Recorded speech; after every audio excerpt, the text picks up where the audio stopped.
तो मैंने आपको एक वर्कशीट दी थी, वर्कशीट नंबर 74, ये रिवीजन वर्कशीट है। इसमें था क्वेश्चन नंबर 8 और स्टेटमेंट क्या है कि दो चीज़ों को सेल करना है। एक ऑब्जेक्ट है टीवी और एक ऑब्जेक्ट है फ्रिज।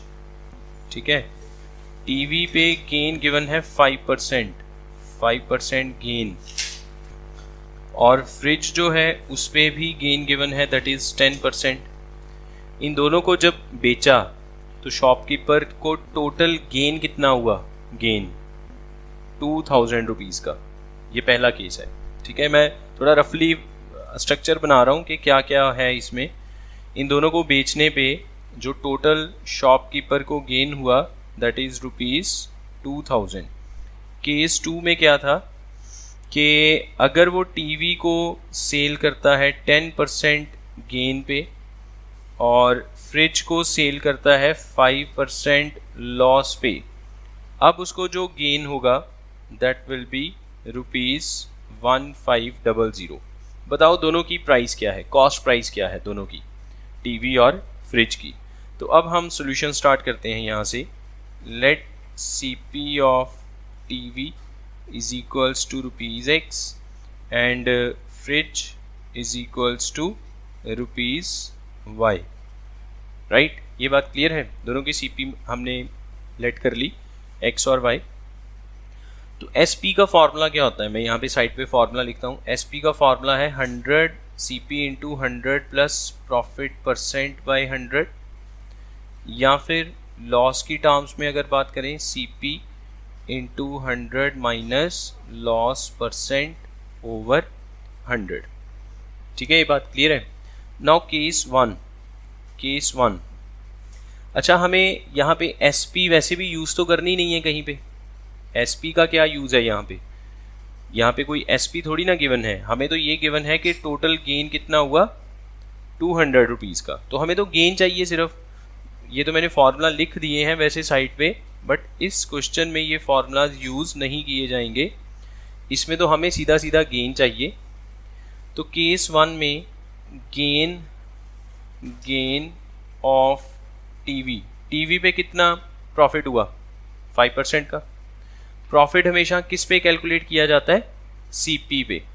तो 5% ऑफ X। ये ठीक है, ये बात क्लियर है। अगर हम फ्रिज का गेन फाइंड आउट करें, फ्रिज का, तो फ्रिज के केस में कितना है गेन? 10%। किसका 10%? Y का, फ्रिज की CP का। ठीक है, ये बात क्लियर है। तो 5% ऑफ X निकालना मतलब 5/100 इंटू X, और दूसरे वाला गेन 10/100। दूसरे वाला गेन क्या होगा? 10/100 इंटू Y। इन दोनों को अगर प्लस करें that will be the total gain and that is equals to 2000। Clear है ये वाली बात? अगर दोनों को प्लस करें दैट इज इक्वल टू 2000। हाँ जी, यहाँ तक क्लियर है ना सभी को? कोई डाउट तो नहीं है यहाँ तक? मैं बिना कुछ कट किए LCM करके क्रॉस मल्टीप्लाई कर दूंगा, तो ये आपके पास क्या आएगा? 5x plus 10y is equal to 200 पहले से है, 00 और जुड़ गई साथ में। इसमें से देखूँ अगर कुछ कॉमन किया जा सकता है, इसमें से 5 कॉमन किया जा सकता है, then you will get x plus 2y is equal to, यहाँ पे आएगा 4 और पीछे 4 जीरोज आ जाएंगी। ये बनती है फर्स्ट इक्वेशन, फर्स्ट केस जिसमें टीवी पे भी गेन है, फ्रिज पे भी गेन है। तो हमने दोनों का गेन फाइंड आउट किया, और गेन हमेशा किस पे फाइंड आउट किया जाता है? गेन अगर आपने फाइंड आउट करना है तो इसका फॉर्मूला होता है गेन % जो भी है, गेन % ऑफ CP। ऑफ का मतलब मल्टीप्लाई, परसेंटेज को हटाने के लिए आपने ओवर में 100 कर दिया। ठीक है, now come to case 2। Case 2 में क्या था कि जो टीवी है उस पे तो गेन है, टीवी पे गेन है, gain on TV that is equal to 10%। किसका 10%? टीवी की CP का। गेन जो है परसेंटेज में 10% ऑफ CP किसकी? टीवी की। एंड जो फ्रिज है उस पे लॉस है, लॉस कितना है? Loss is equal to 5%। किसका 5%? फ्रिज की सीपी का, ठीक है। सो अकॉर्डिंग टू कंडीशन अब गेन क्या आएगा? 10/100 इंटू एक्स, और लॉस क्या आएगा? 5/100 इंटू वाई, और इसके बीच में क्या आएगा? माइनस, क्योंकि जो गेन होता है वो प्लस में होता है, जो लॉस होता है वो माइनस में होता है। That is equal to 1500। यहाँ पर भी मैंने बिना कट किए एलसीएम कर दिया, और आपके पास आएगा 10x minus 5y is equal to 1500 के भी साथ फिर एक 00। इसमें से भी हम 5 कॉमन कर सकते हैं, तो हमने 5 कॉमन किया।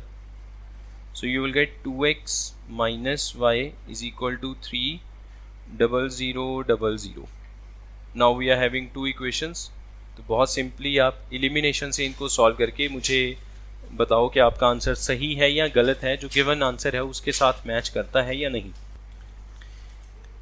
इसी वर्कशीट में क्वेश्चन नंबर 4 था, एक बार मैं वो भी डिस्कस कर लेता हूँ। हमारे पास एक क्वाड्रेटिक पॉलिनोमियल है x² minus 8x plus k, और हमें गिवन था इसकी जीरोस के स्क्वायर का sum of, we have given sum of squares of zeros is equals to 40।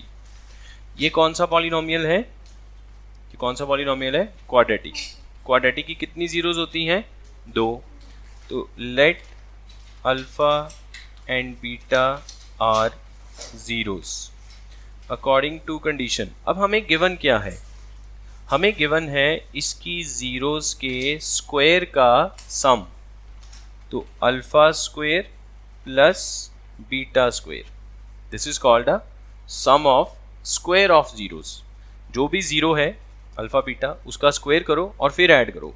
कुछ बच्चे ऐसे करेंगे अल्फा प्लस बीटा स्क्वायर, ये गलत है। इसका मतलब है square of sum of zeros, लेकिन हमें गिवन है sum of square of zeros. ये जो मैंने टर्म लिखी है ना, alpha plus beta whole square, इसका मतलब क्या है? स्क्वायर ऑफ किसका स्क्वायर? सम ऑफ जीरोस का। लेकिन हमें क्या गिवन है? Sum of square of zeros. पहले स्क्वायर करना है फिर सम करना है। तो ये alpha square plus beta square क्या इक्वल गिवन है? 40 के। Now alpha square plus beta square का तो बहुत सिंपल सा फॉर्मूला होता है हमारे पास, alpha plus beta whole square minus 2 alpha beta is equals to 40। अब आप इसमें फॉर्मूला अप्लाई करके वैल्यूज पुट करो और देखो के की क्या वैल्यू है। तो अल्फा प्लस बीटा का formula minus B by A, इस पे स्क्वायर लगा दो, minus 2 into C by A that is equals to 40। तो b की वैल्यू है -8, b की वैल्यू यहाँ पे ये देखो -8, माइनस माइनस प्लस 8 हो गया, डिवाइड बाई a की value 1 square, minus 2 into C की वैल्यू यहाँ से देखो k बाई a की value 1 is equals to 40। Now 8 का square 64 minus 2k is equals to 40। यहाँ पर से minus 2k is equal to 40 minus 64 that is minus 24, minus minus cut जाएगा, so k is equals to 12, so this will be the answer.